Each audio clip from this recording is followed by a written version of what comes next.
Hello friends, how are you? Hope you all are happy and fine. Hi, this is your friend Advait Pavaskar. Now we'll discuss the question.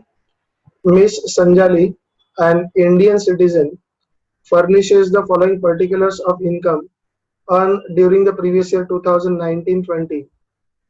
Professional fees received in India, income earned in India but received in France, dividend on shares of Indian Cooperative Bank received in India, salary earned and received in France 5,000.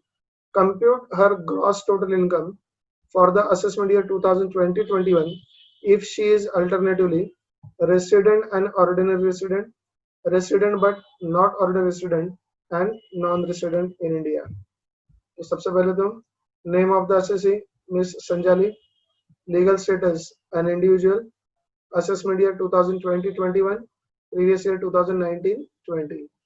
तीन status के लिए हमको calculation करना है, resident and ordinary resident, resident but not ordinary resident and non resident. सबसे पहला वाला transaction है professional fees received in India. So income is received in India, income is received in India, so it is an Indian income. It is taxable for all the status.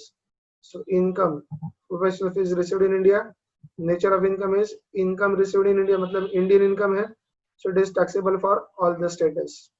Taxable for all the status. Income earned in India but received in France. Income received भले France में हो रहा है, but it is earned in India, arises in India. So again it is an Indian income. So income earned in India but received in France, income arises in India.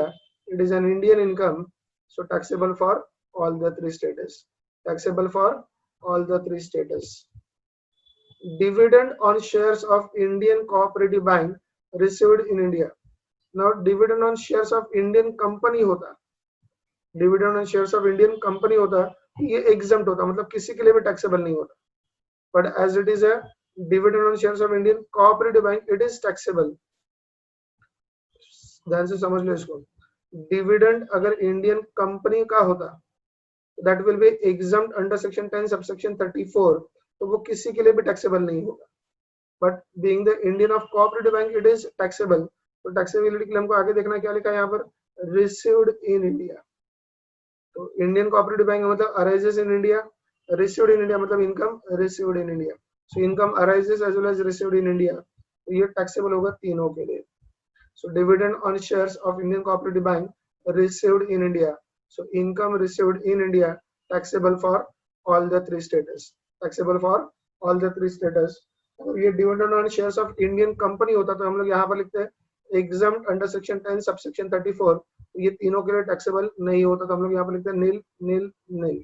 So not taxable, not taxable, not taxable. Salary earn and received in France. तो salary कमाया भी France में है, received भी France में हुआ है, मतलब income arises as well as received outside India, तो ये फॉरेन इनकम हुआ. तो फॉरेन इनकम सिर्फ salary earn and received in France, ये फॉरेन इनकम हुआ, तो फॉरेन इनकम सिर्फ ऑर्डिनरी रेसिडेंट के लिए टैक्सेबल है, बाकी दोनों के लिए क्या होगा, इट इज नॉट टैक्सेबल. बाकी दोनों के लिए क्या होगा, नॉट टैक्सेबल. तो हमको टोटल करना है. So 10 plus 15, 25 plus 7, 32 plus 5, 37. यहाँ पर 10 plus 15, 25 plus 7, 32. 10 plus 15, 25 plus 7, that is 32. तो ये सेम ट्रांजैक्शन के लिए अगर status resident and ordinary resident है तो total income will be 37,000.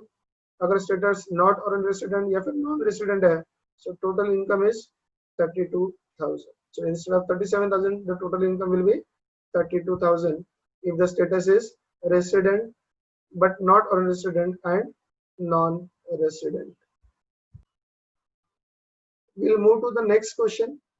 This question was from TWACOM October 2005 paper. Mr. David is a citizen of USA.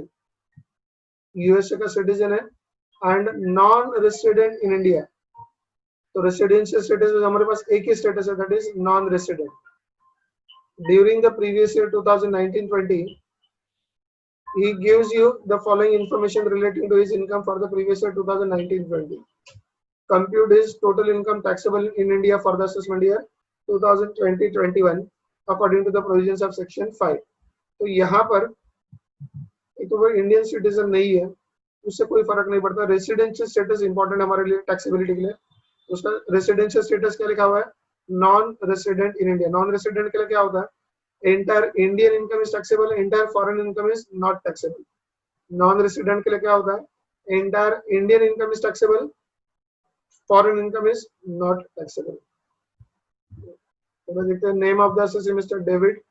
Legal status individual है. Assessment year 2020-21, previous year 2019-20. पहला transaction है salary earn and received in USA. Salary earn and received in USA, ये totally क्या हुआ? Foreign income हुआ. Arise and received दोनों outside India. Income arises as well as received outside India, ये totally foreign income है. And non resident के लिए foreign income taxable नहीं होगा. सेकेंड ट्रांजैक्शन है interest on debentures from Indian companies received in India 25,000. अगर ये इंटरेस्ट की जगह पर डिविडेंड होता, dividend on shares from Indian companies, dividend on shares from Indian companies अगर होता तो ये एग्जम्प्ट होता. लेकिन ये डिविडेंड नहीं है, इंटरेस्ट है, शेयर्स नहीं है, डिबेंचर्स है, that means it is taxable.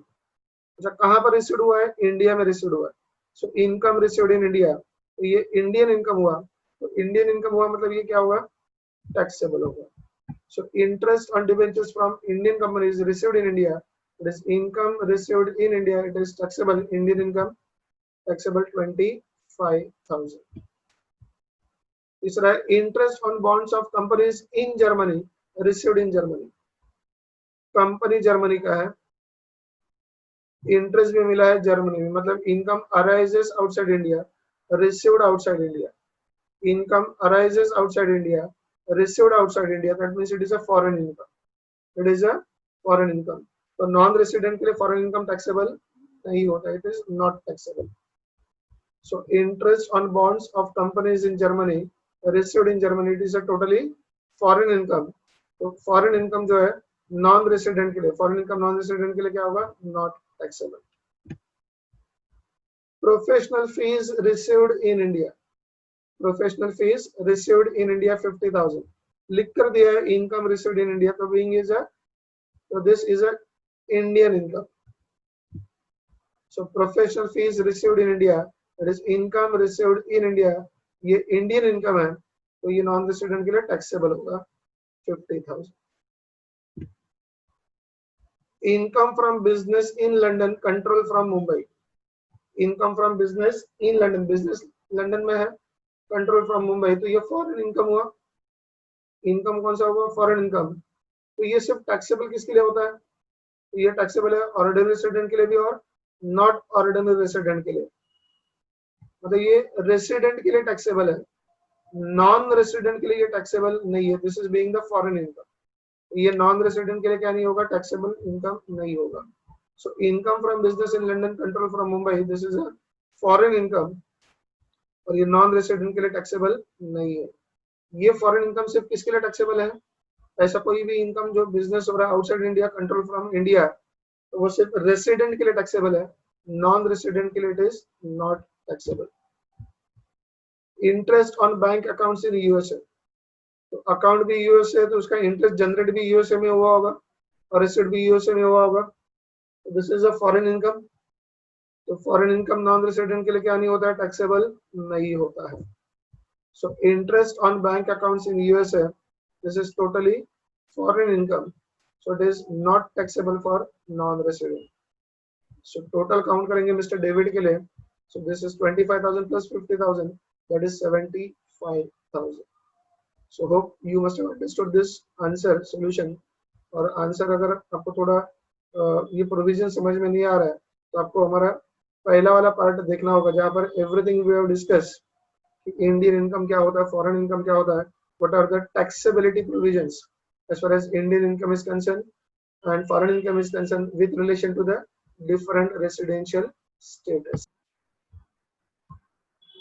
Now we'll discuss question from October 2007 paper. Mr. Sandeep has earned the following income during the previous year ended 31st March 2020. Mr. Sandeep has earned the following income during the previous year ended 31st March 2020. Compute his total income assuming he is a resident and ordinary resident and a non-resident. Resident and ordinary resident and non-resident, मतलब resident but not ordinary resident, ये status के लिए हमको count नहीं करना है, ये status के लिए कंप्यूट नहीं करना है, right? So answer, name of the CC mister Sandeep, legal status individual,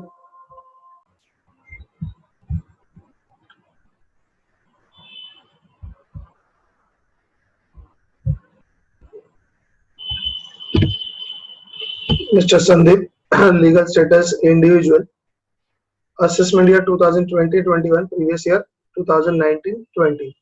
सिर्फ दो ही स्टेटस के लिए कैलकुलेट करना है, रेसिडेंट एंड ऑर्डिनरी रेसिडेंट और दूसरा नॉन रेसिडेंट. यहाँ पर resident but not ordinary resident के लिए कैलकुलेशन कंप्यूटेशन नहीं करना है. The first transaction, professional fees received in India for 3 months. तो income received in India, this is an Indian income taxable for all the residential status, 18,000. हमको यहाँ पर proportionate calculation नहीं करना है कि 3 महीने के लिए 18,000 तो पूरे साल के लिए कितना है. You don't have to calculate that proportionate income. You have to take only this 18,000. So professional fees received in India for 3 months. Income received in India taxable for all the status 18,000. You don't have to calculate that ratio wise. 3 महीने के लिए 18,000 है तो फिर 12 महीने के लिए कितना होगा? That we cannot calculate. It is not fixed. ये professional income है, business income है, so it keeps on fluctuating. Payment received in UK for services rendered in India 16,000. Payment मिला है UK में, United Kingdom, outside India. लेकिन services कहाँ पर है? India में है. So income accruing in India, income arising in India, it is an Indian income taxable for all the status, 16,000 for both resident and non-resident. Income from business in Australia, control from India. Business Australia में मतलब ये foreign income है. Business कहाँ से control हो रहा है? India से. तो आपको पता है ये resident के लिए taxable होता है, non-resident के लिए not taxable. Resident में दोनों के लिए taxable होता है, non-resident के लिए it is not taxable being the foreign income. So income from business in Australia, control from India, it is a foreign income. It is a foreign income taxable for resident, not taxable for non-resident. Income from agriculture in Bangladesh. Agriculture है लेकिन अगर India वाला होता तो ये exempt होता. Agriculture income है लेकिन अगर ये इंडिया वाला होता तो एग्जम्प्ट होता है. ये बांग्लादेश वाला है मतलब ये फॉरेन इनकम है विच इज टैक्सेबल. तो ये फॉरेन इनकम अगर है that is taxable for ordinary resident, not ordinary resident and non resident दोनों के लिए ये टैक्सेबल नहीं होगा. So income from agriculture in Bangladesh, foreign income taxable for ordinary resident, not taxable for non resident. यहाँ पर income from agriculture in India होता है, हम लोग यहाँ पर लिखते हैं एग्जम्प्ट अंडर सेक्शन 10 सबसेक्शन 1. यहाँ पर होता नॉट टैक्सेबल, यहाँ पर भी होता not taxable. Dividend from foreign company received in UK. Dividend मिला है वो भी फॉरेन कंपनी से मिला है और वो भी फॉरेन में मिला है, मतलब ये टोटली फॉरेन इनकम है. डिविडेंड फ्रॉम इंडियन कंपनी होता तो ये एग्जम्प्ट ही होता. ये डिविडेंड है from foreign company received in UK, so it's totally a foreign income जो रेसिडेंट के लिए ऑर्डिनरी रेसिडेंट के लिए टैक्सेबल होगा, नॉन रेसिडेंट के लिए not taxable. So dividend from foreign company received in UK, foreign income, ordinary resident के लिए टैक्सेबल, नॉन रेसिडेंट के लिए not taxable. Amount brought into India out of the past untaxed profits earned in USA 18,000. Past profit है, इस साल का profit है ही नहीं. फॉरेन में पहले पिछले कुछ सालों में प्रॉफिट कमाया जो इस साल हम लोग इंडिया में क्या कर रहे हैं, लेकर आ रहे हैं. अमाउंट ब्रॉड, तो एक जगह से दूसरी जगह पर पैसा ट्रांसफर हो रहा है. It is only a remittance, transfer of income. This is not an income. This is transfer of money from one place to another, just a remittance. ये तो इस साल का इनकम है ही नहीं. So amount brought into India out of the past untaxed profits earned in USA, this is remittance only. This is a transfer of money from one place to another, not an income. So not taxable in both the cases. Our 18,000 plus 16,000 total is 34,000. 18,000, 16,000 plus 14,000 plus 12,000 plus 10,000. So total is 70,000. Hope you have understood this session. जिन्होंने भी वो पहला वाला video नहीं देखा है, I'm requesting you to go through the first part so that you can understand the provisions very well, so that you can understand this solution also.